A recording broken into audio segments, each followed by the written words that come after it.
Hello. I'm going to demonstrate how to add sound and a stay alive to an Oxford Rail LNER Class N7. Space is always at a premium in any small 060, but I love a challenge. The locomotive is DCC ready for an 8-pin decoder, so this is a plug and play job. I prefer to use Zimo decoders and particularly the MX648R. The reason for this is that it's already equipped to handle a stay alive, although you have to add one wire to the decoder terminals, and I will show you which one. Some decoders can't handle stay alive, so ensure when you're purchasing one that it does have this facility. It's also a good idea to get your supplier to add the extra wire for you. Soldering under a magnifying glass isn't the easiest thing to do. At this stage, I will say that the method is the same for any DCC-ready loco. The only difference is the space. Larger locos have less of a challenge because you have the tender where most manufacturers allocate the speaker space. The plug-in socket on all newer locomotives comes with a minute 1 against one of the pinholes. So ensure when plugging the decoder in that you put the pin with the orange wire soldered to it into the number 1 hole. This is important because if you get them wrong way round, it can damage the decoder. However, most decoders come with this as a warning on the packaging. Before you start, it's good to have the tools to do the job. And the first thing you should know is that you'll need a flat head screwdriver and a small posi-drive screwdriver. It's good also if it has a magnetic head on it because this will pull the very small screws out. I also tend to use a small box to put the screws in.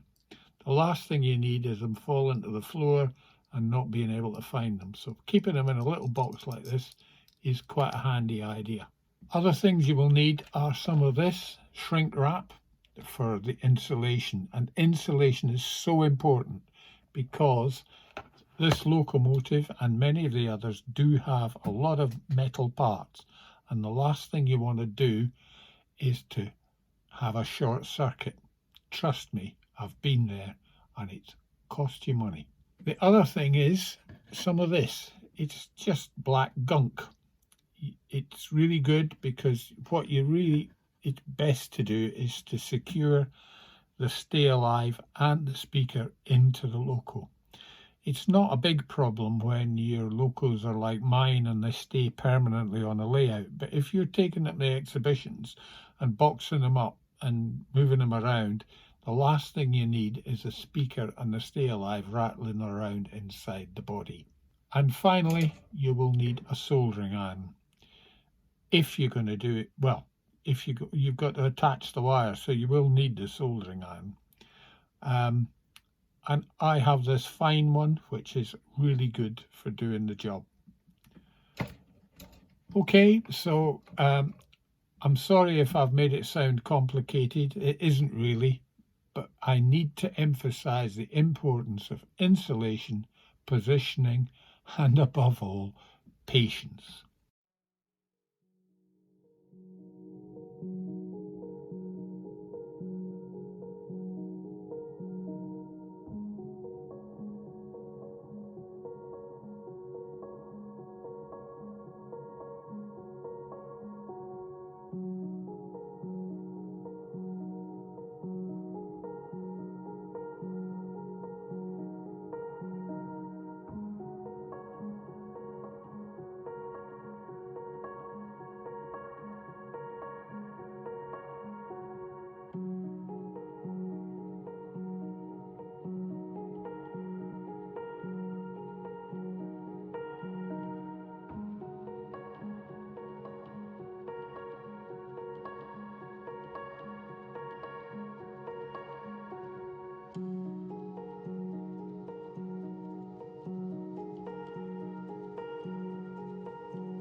Okay, we've now reached the moment of truth. Put your locomotive on the track, on the test track, and then select 03. This is the decoder's default address, which will be 03. Once you've got that there, press 1 or F1, function 1, and you should get sound. And once you have sound, you can press and check for movement.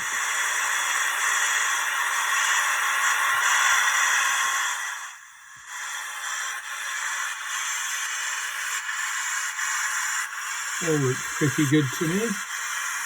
Really satisfying when it works.